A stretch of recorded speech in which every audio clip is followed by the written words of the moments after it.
narito na naman ang inyong kaibigan na maghahatid ng story kinatatakutan. Wala nang aalis at maglilipat ng istasyon pa, halina't ating pakinggan ang isang kwentong pinamagatang ang lihim sa aparador. Ang lihim sa aparador. Sa isang maliit na apartment sa Maynila, may mag-asawang tahimik na namumuhay si Arnel at si Clara. Ngunit isang gabi, ang simpleng buhay nila ay magbabago. Clara, bakit po kasi yung aparador? Hindi ba sinara ko na yan kanina? Ay naku, Arnel. Hindi ka naman naging maingat. Lagi mong sinisisi ang aparador, ikaw naman nakakalimot. Hindi, Clara. Sure ako. Sarado yan bago tayo matulog.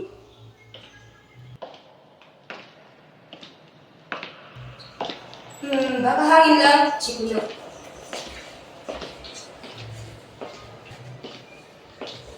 Clara, wait. Huwag kang basta-basta lalapit. Baka alam mo na. O sige, ikaw na. Ikaw na matapang, Mr. Arnel the Brave. Arnel? Narinig mo yun? Narinig ko. Parang may kausan ko. Arnel? Ano to? Baka multo! Hindi ako naniniwala sa mundo. Siguro, may nakapasok na pusa. Pusa? Ano ginawa ng pusa na yan?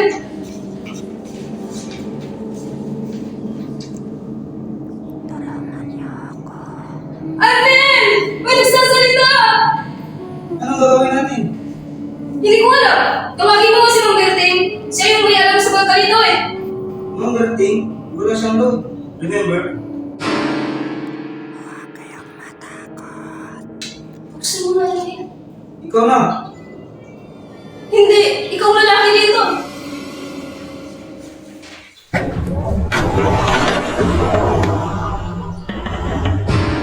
Ano nakita mo?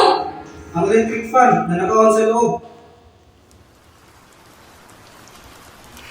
Grabe ka naman, Arnel. Akala ko kung ano na. Sorry na. Nakalimutan ko iniwan ko pala siya kanina. At dyan nagtatapos ang maikling ngunit nakakakabang kwento ni na Arnel at Clara. Ngunit tandaan, hindi lahat ng aparador ay tahimik sa gabi. Abangan ang susunod na kabanata ng Ang Lihim sa Aparador.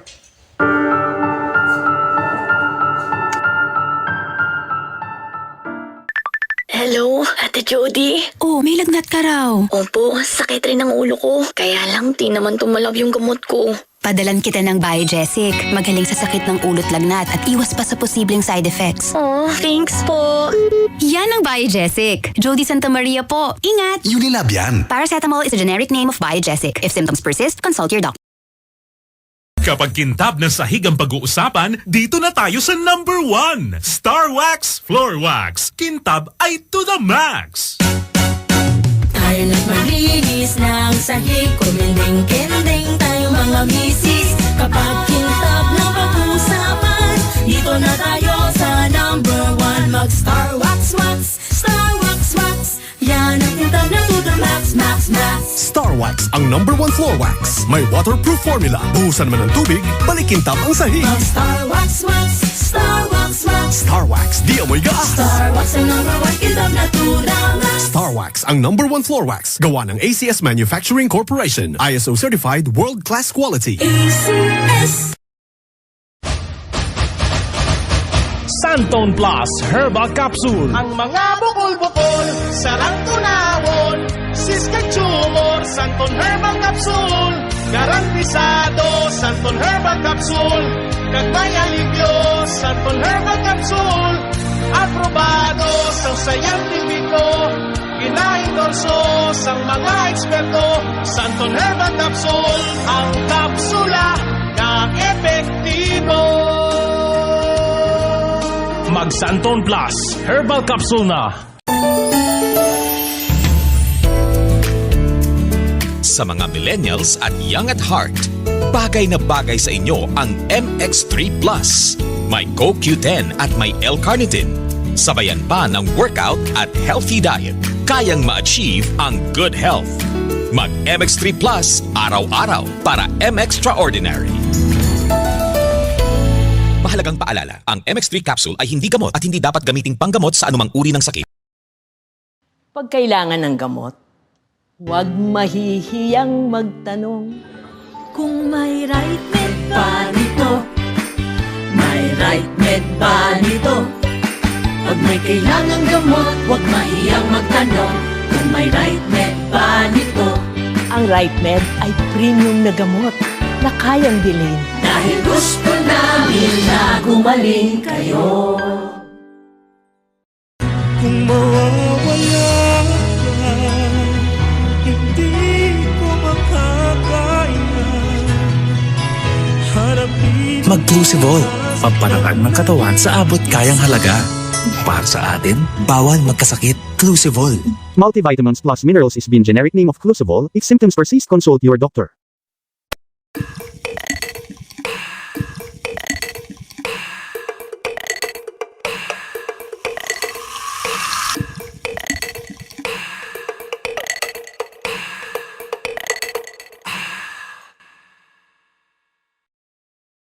Everyday sa bahay daming activities, kaya breakfast pa lang give them champion energy. Milo breakfast every day, Milo breakfast every day. Help jumpstart your day with a balanced diet, healthy lifestyle, and an energized, nutritious breakfast with Milo. May winning combination ng milk, champion energy nutrients, at Choco Multi-Sarap. Milo breakfast every day, Milo breakfast every day. Helps you jumpstart your day, Milo every day.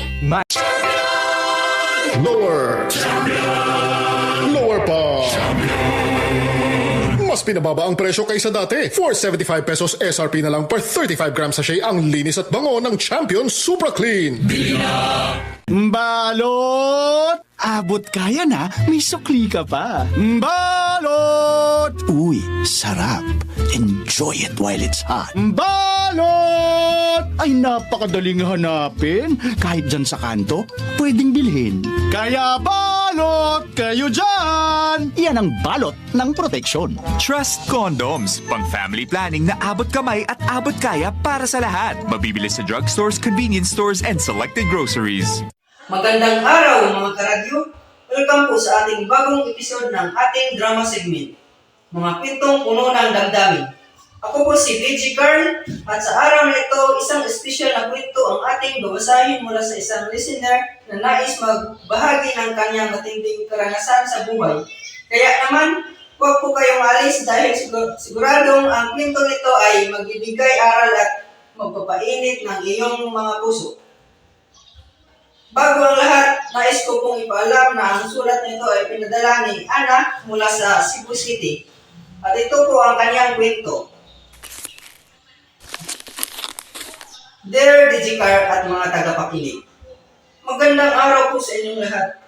Hindi ko po alam kung saan at paano po sisimulan ang aking kwento. Pero kailangan ko po itong ibahagi dahil sigurado ako na may nakaka-relate sa akin. Hindi ko po alam kung anong klaseng suporta ang maibibigay ninyo. Pero sana po ay mabigyan ninyo ako ng pagkakataon na mapakinggan at maunawaan. Bilang isang anak, may mga pagkakataon po na tila yata nahirapan akong hanapin ang tunay na kahulugan ng pagiging isang mabuting anak. Puno po ako ng guilt sa aking sarili dahil hindi ko po nasusuklian ang mga sakripisyo ng aking mga magulang. Alam ko kung hindi kami mayaman, pero palagi nilang pinilit na mabigyan kami ng magandang buhay.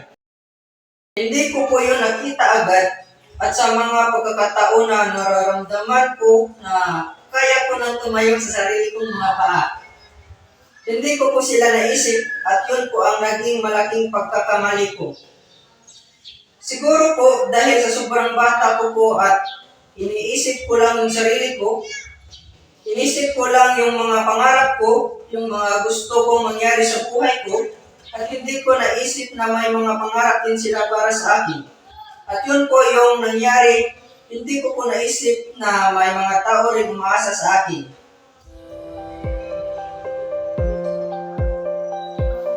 Si Ana po ay isang anak na tulad ng marami sa atin, may mga pangarap na minsan nauurong at nakalimutan balikan.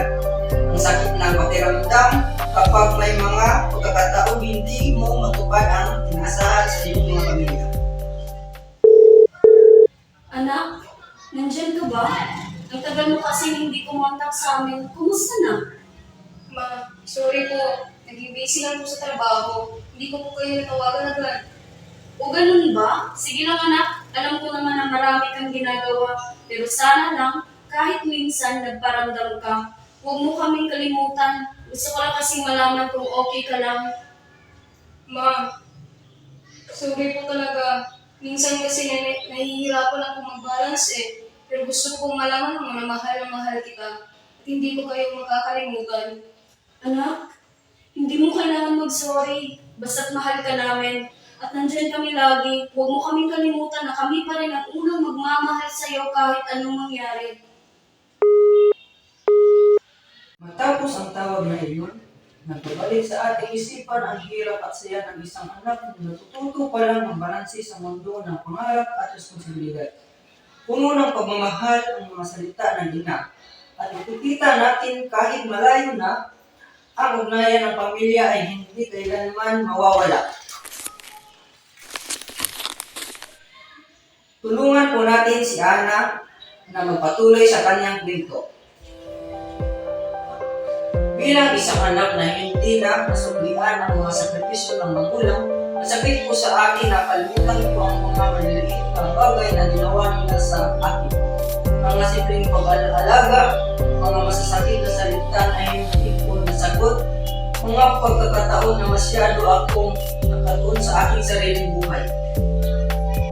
Isang araw po, habang naglalakad ako pauwi, may nakita akong isang magulang na tinutulungan ang kanyang anak na mag-aral. At habang tinitignan ko sila, napaisip kung gaano ko ba sila pinahahalagahan. Kung pinahahalagahan ko ba talaga sila. At ang pinakamalupit na realization ko po, DigiCard at mga tagapakinig, ay yung pagkakaroon ko ng pagkakataon na mag-reconnect. Pero hindi po yun madali. Kailangan ko pong humingi ng tawad sa sarili ko at sa mga magulang ko na kahit sa simpleng paraan ay naghihirap din. At sa pagbabago ko, natutunan ko ang tunay na halaga ng pamilya ay hindi matutumbasan ng material na bagay. Ang mga magulang ko, hindi nila kailangan ng mahaling regalo. Ang gusto lang nila ay makita akong magtagumpay at masaya, na ang tanging halaga nila ay sa pagmamahal na binubuhos nila sa akin. At kaya po, nais kong magpasalamat sa kanila, sa aking mga magulang na hindi nagsawa, na kahit alam nilang may mga pagkulang ako, pinarihan pa rin sila para magpatawad at magtulungan. Mga pa, salamat po. Salamat sa lahat ng sakripisyo, sa bawat luha, at sa walang sawang pagmamahal na ibibigay ninyo sa akin. Tuloy ko po ang lahat upang hindi niyo kayo mag-disappoint. Minsan lang po ako magpakumbaba at magpatawad, pero ngayon, alam ko may magagawa ko pa akong paraan upang mapatunayan niyo sa inyo na kahit hindi ko nasuklian ang alam inyong mga pangarap para sa akin, nandito po ako at hindi ko kayo iiwan. Sa mga tagapagpilig na tulad ko, sana po huwag natin kalimutan kung gaano kahalaga ang mga magulang natin. Huwag po natin hayaan na maging huli na ang lahat bago natin iparamdam sa kanila ang papasasalamat at pagmamahal na nararapat sa kanila. Wow! Ana, maraming salamat sa iyong napakagandang kwento. Talaga pong nakakabighani ang iyong mensahe. At sa lahat ng nakikinig, sana po ay napaisip din kayo tungkol sa inyong mga magulang at pamilya. Huwag po nating hintayin na lumipas ang panahon bago natin sila ipadama ang ating pagmamahal. Laging tandaan, ang mga simpleng gesture ng pasasalamat ay malaking epekto sa kanila. Maraming salamat po, Ana, sa pagbabahagi ng iyong kwento. Naway magpatuloy po kayong magtagumpay sa lahat ng aspekto ng buhay at huwag po kayong mawala ng pag-asa. Kung kayo po ay may kwento rin na nais ibahagi, huwag po kayong magtubiling magpadala ng inyong sulat sa email address na carl.gmail.com. Hanggang sa muli, mga karadyo, ako po ang inyong host, si Teacher Carl, at ito po ang mga kwento puno ng damdamin. Salamat po at ingat kayo palagi.